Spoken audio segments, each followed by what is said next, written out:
Why the hell didn't I just think of this the first time around?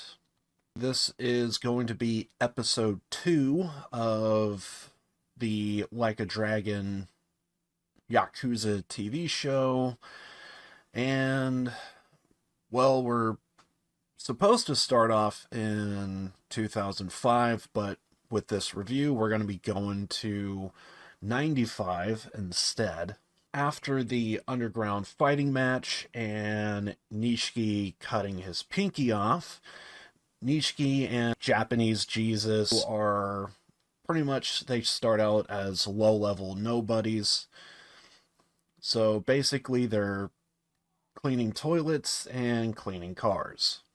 Feels like not even 10 minutes after that, I guess there's like a ceremony that takes place and everybody's just like clapping, so I guess they're in the Yakuza now, officially.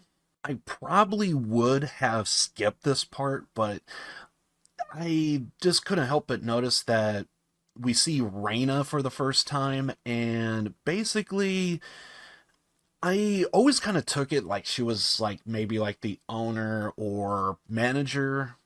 It's Serena's in the game, I'm positive, is still owned by the Yakuza one way or another. Again, that wouldn't surprise me, but I always just kind of took it like Reina was kind of like the main figurehead of the operation.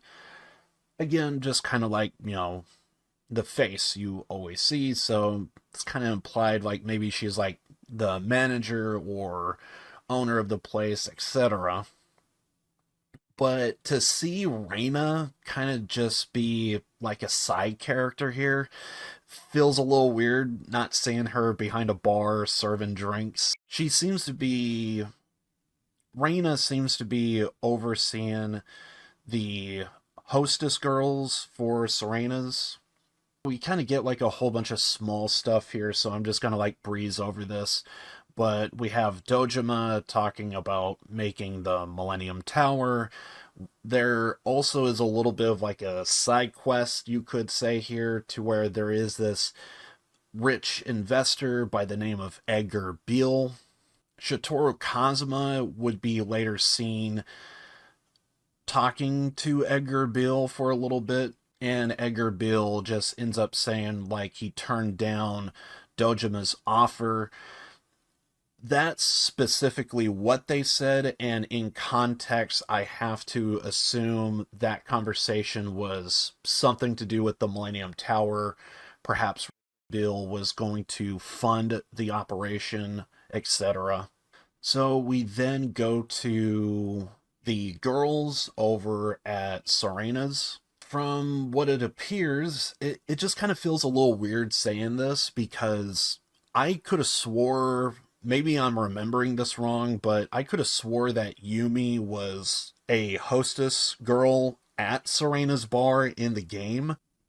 So in the TV show, we're actually seeing Yumi as a hostess girl for Serena's, and she seems to be failing at it, and it just feels like such a harsh contrast to the Yumi I'm so used to seeing. They're really kind of making Yumi out to be a little bit of a baddie to a little bit of a degree, kinda. I'm just going to go ahead and just do a little bit of an information dump here, so I apologize in advance if this feels like it stretches out a little bit too long, but basically, I'm just going to go ahead and say this right now. Miho is the reason why I fell in love with the Yakuza TV show. If it wasn't for Miho, I would not be doing this review. Basically, it's because of Miho. I just really love the story arc that takes place in the TV show. It took a while for me to kind of really get invested into the character. So early beginnings, I didn't really care that much, but ultimately later on in the series, she really caught my eye with everything. Anytime throughout this entire review, if I could just stop and just kind of gush a little bit about Miho. I'm going to do that throughout this entire review. And from some of the people that I've seen with reviews and everything, I almost kind of feel like Miho's name never comes up. But I do kind of feel that those that respect and claim they say that they enjoy the Yakuza TV show, I almost kind of think there is a possibility she helped some people kind of say like, hey, they enjoyed it, because I am in that same boat. Because like I would say at best this is a 7, but I definitely feel comfortable at a 6 out of 10. So, but for me, it was really Miho that pushes me to make it more of a 7. Just simply because I feel like she's almost never mentioned in anybody else's reviews. I think the character, the actor, everything is well deserved. And I do know that does kind of feel a little weird saying that, because I think when we think about all of our favorite Yakuza characters, we usually are more gravitated to the main cast. I kind of feel like we're all drawn to our main cast. Your Nishikis, your Japanese Jesuses, etc. But, side characters, they may vary from time to time. Some people, I think, like, of the female characters, I want to think that maybe Yumi is kind of like the more well popular one. I would think that Reina would probably be like the next favorite character, again sticking to like the main series and everything. Those characters, I would think they would have a little bit of like respect to them, but it's just Miho, she really is kind of, we we don't really see Nishiki's sister at all in the games. So to some degree, I think there's multiple factors at play as to why I'm really captivated with Miho's character in the TV show. Some of it I think does stem from, it does feel like everybody's trying to be like the awesome, like, tough guy kind of type of character. We see it a lot with a lot of the main cast, but it's Miho who is kind of like not being that character, and I think that's one reason why I'm just kind of like fixated on her, because if she's in that same group, you have no dynamic between characters, and it helps to have some way that contrasts everything. I don't know if I'm going to edit this part in, but I am kind of doing a second channel, so I think this is quite possibly going to be my last review that I'm going to do for the Yakuza series. I do need to be kind of careful with my wording here, because like I'm still going to do all 6 episodes. It's just I'm going to kind of put these reviews kind of on the back burner for a little bit, and I want to focus up on my second channel. However, I am going to be keeping an eye on views, comments, likes, and if I see that there's a lot of traction, I'll probably redirect my priorities to this review so that way I could get it out for you guys. But if I feel like it's just kind of lackluster and everything else, I'm probably just going to go ahead and just forget about it for a little bit. I'll get to it when I get to it, kind of type of thing. So because of the second channel, I think this might also be like a blessing in disguise, because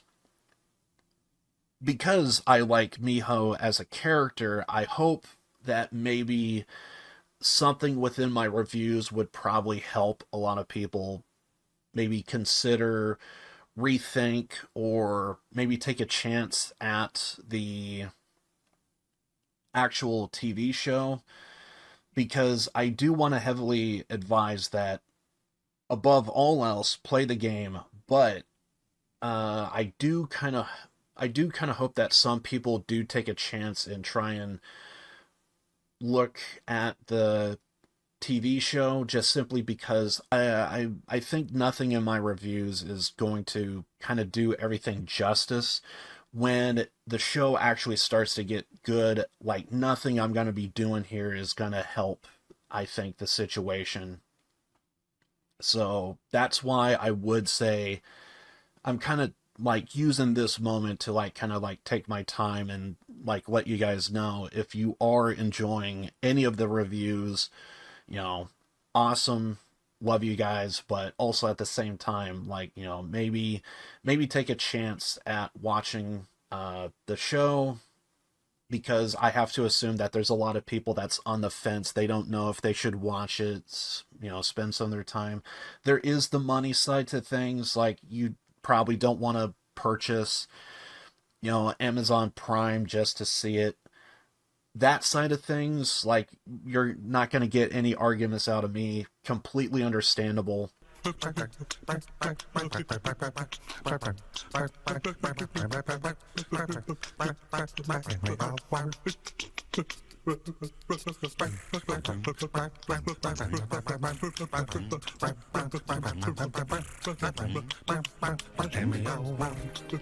was that?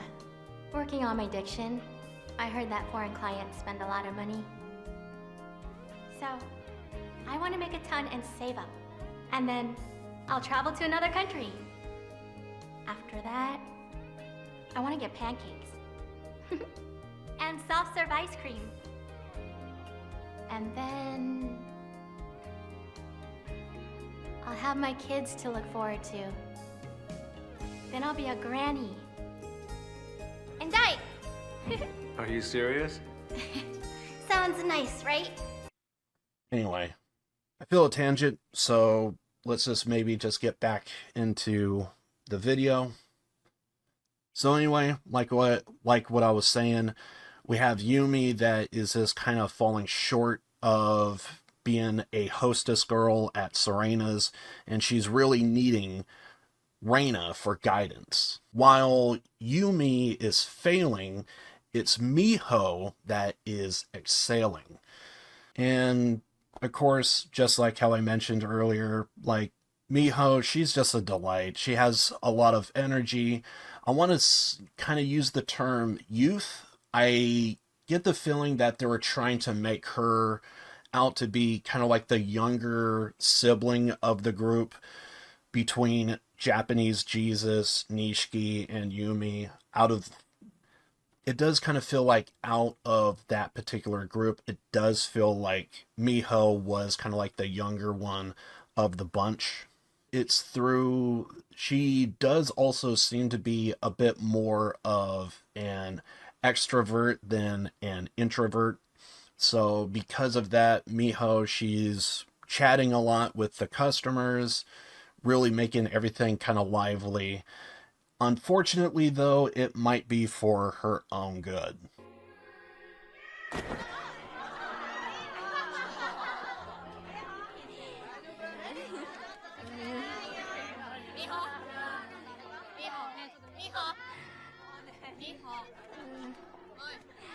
We later then see Japanese Jesus and a Yakuza guy kind of doing a little bit of a heist of some kind.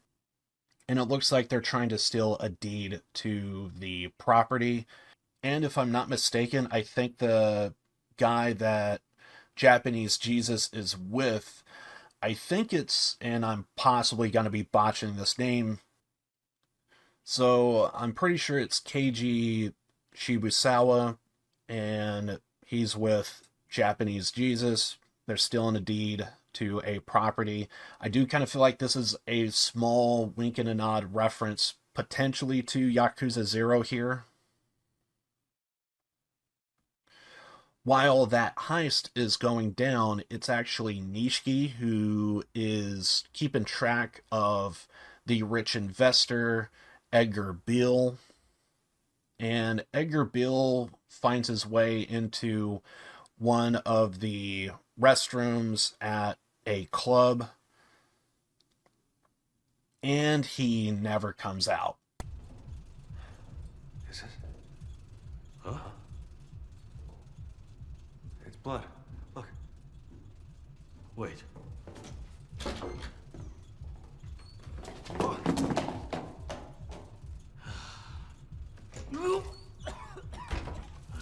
This isn't good.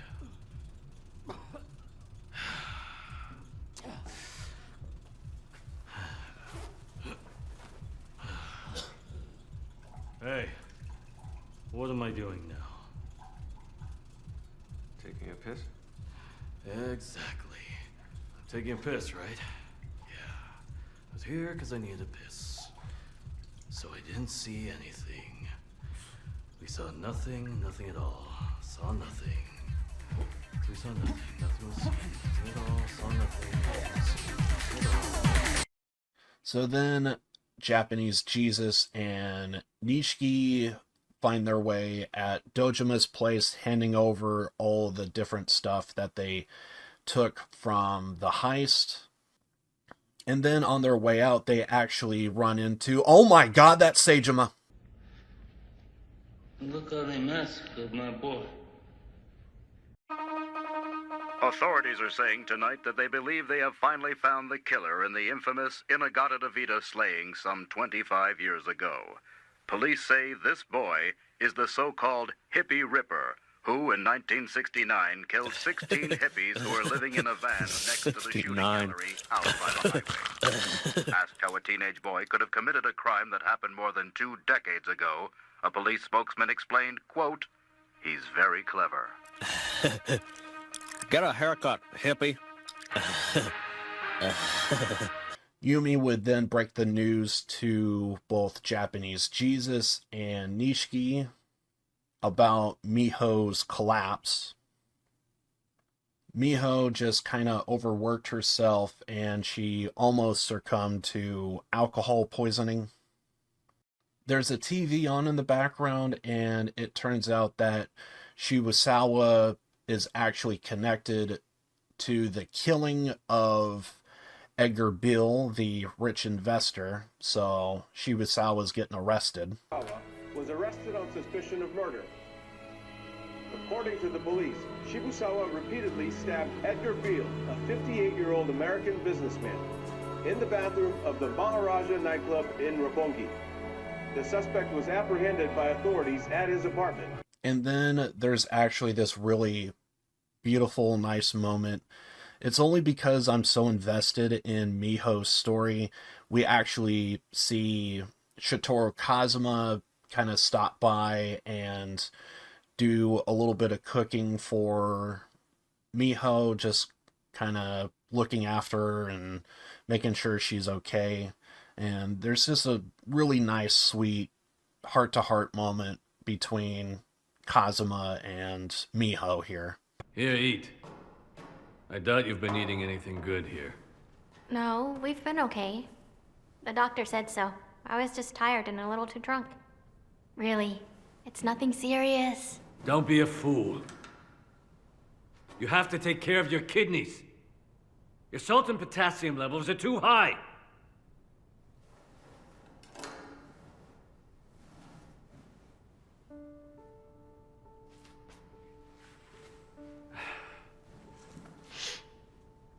Come back home. At Sunflower, I can keep an eye on you. There's still room.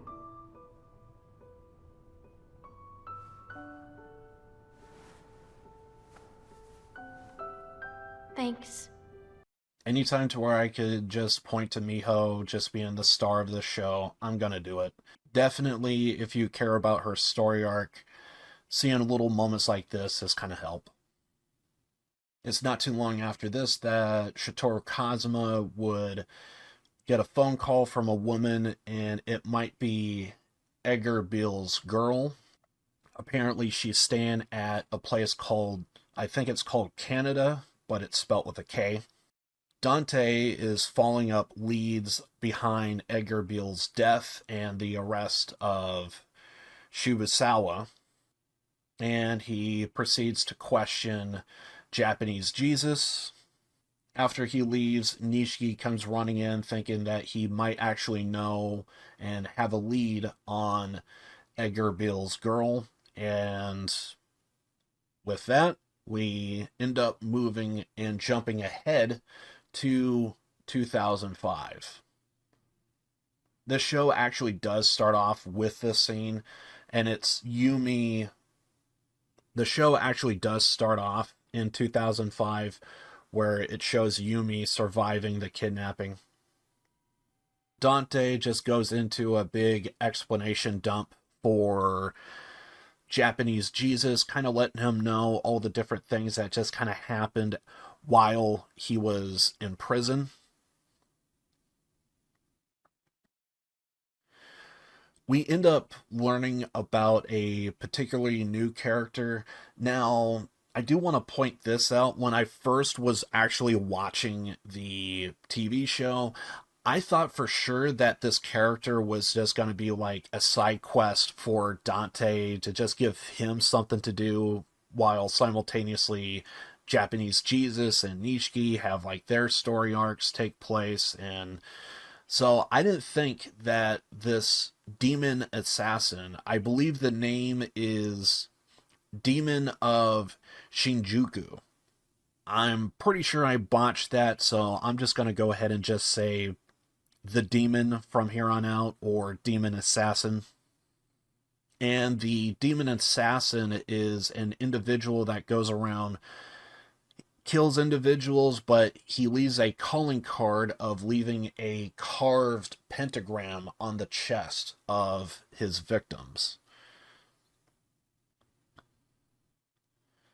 And this is where one area, I'm just going to go ahead and just throw this in here.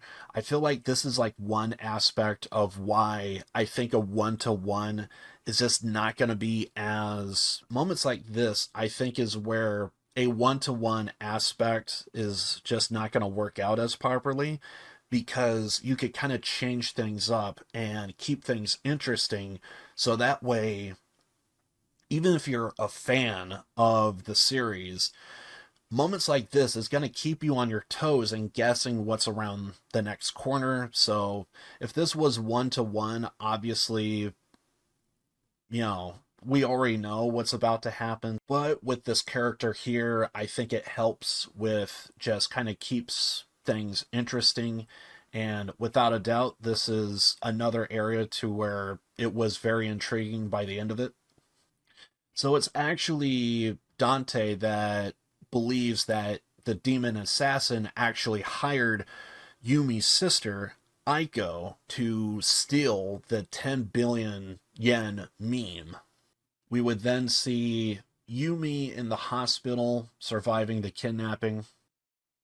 We would see that Nishiki is actually investigating the 10 billion yen meme, while also investigating the kidnapping of Yumi. And Nishiki gets told that he has to head over to the Tojo clan headquarters, and we see...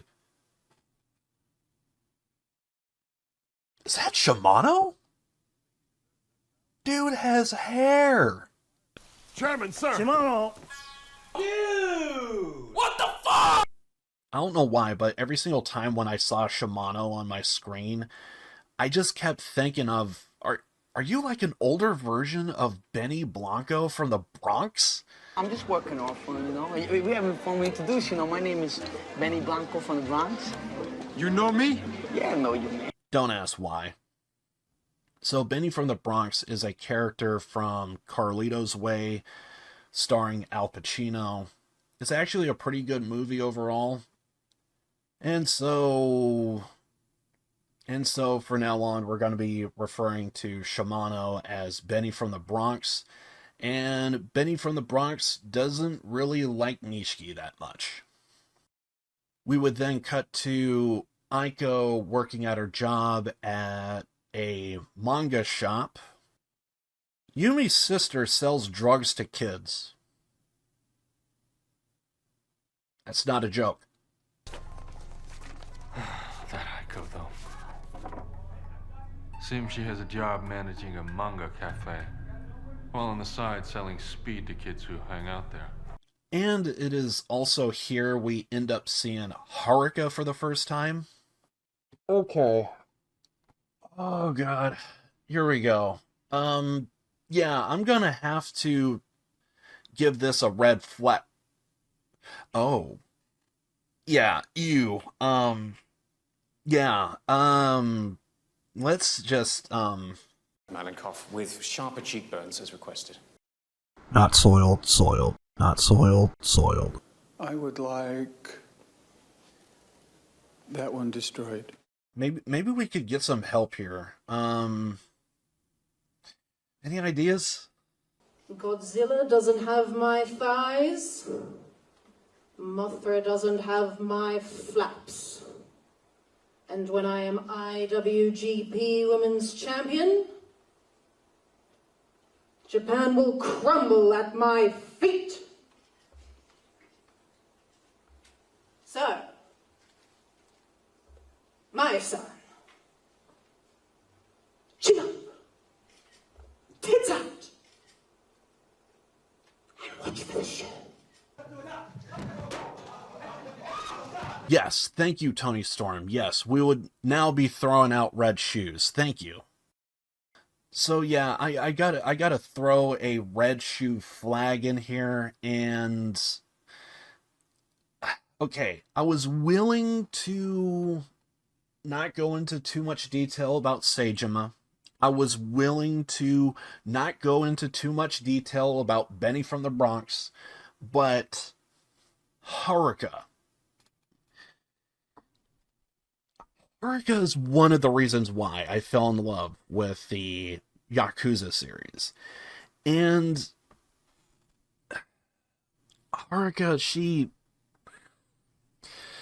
you don't just have just any kid. She's even worse. She's a regular kid. Haruka from the video games, I get she's like, you know, she comes off smart for her age. I get the feeling she is a little bit about having good posture. I get the feeling like she's maybe even a little bit of a neat freak. Just a little. Just a little. Not too much. So the fact that, you know, again, it's like, this is one of my favorite characters, and they just got some random kid to do this. I'm sure the actor is perfectly fine, have no issues with the actor, but it's just, I don't hate the actor, but I do hate the casting director, because you could have went with way better casting. Needless to say, I have to say that the Like a Dragon movie, their Haruka was way better, goes without saying. All I know is, give me that Haruka, not whatever this Haruka is. And again, I'm sure the kid is great. I had no problems with the acting per se. Basically, I guess what I'm saying is, if this was Haruka's friend, awesome, perfect, you did great. But this is supposed to be Haruka, and I take a little bit of offense, I'm sorry. But yeah, it's definitely a night and day different. And now I'm reminded of the Yakuza movie from 2007. I'm just going to point this out once again. That movie was shit, and this TV show was way better than at least that. Honestly, this is why we just can't have nice things. This is why we can't have nice things, Barry! You ass! So then we have some masked individuals breaking into the manga shop, and they kind of shoot up the place.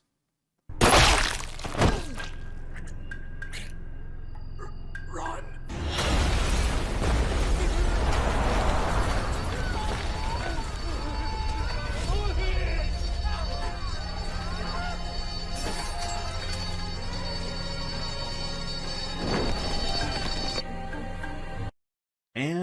that's it for episode 2 of the Like a Dragon Yakuza Prime Video TV show.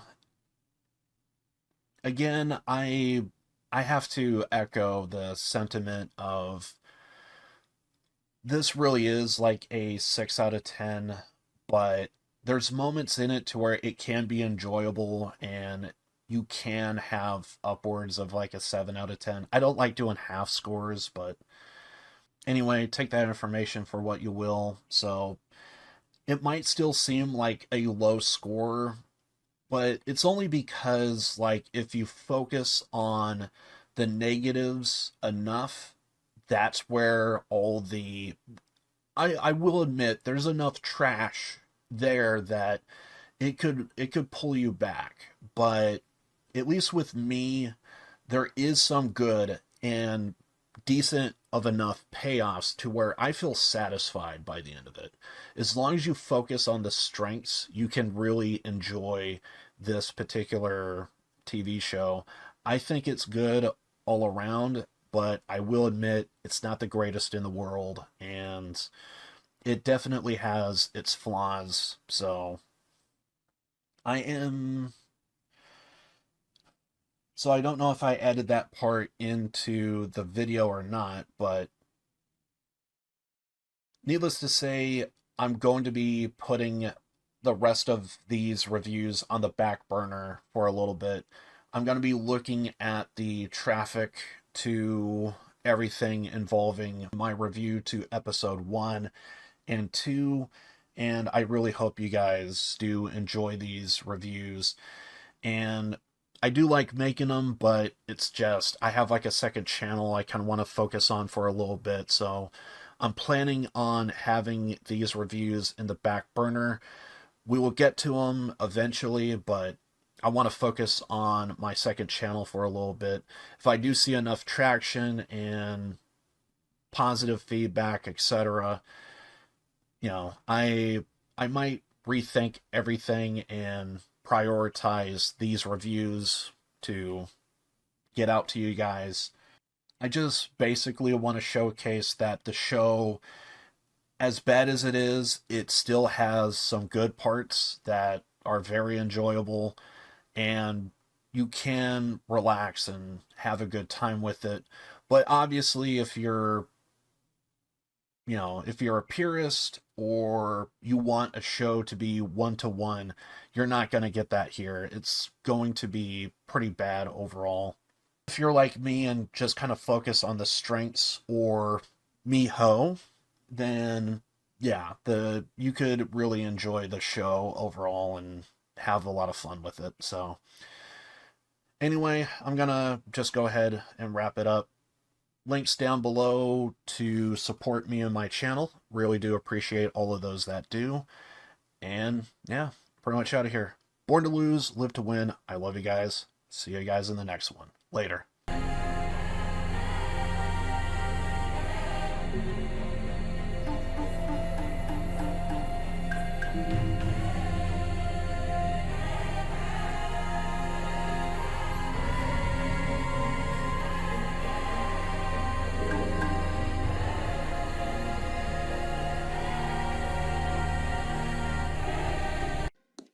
Excuse me, sir. The show's over. I'm stuck in the chair.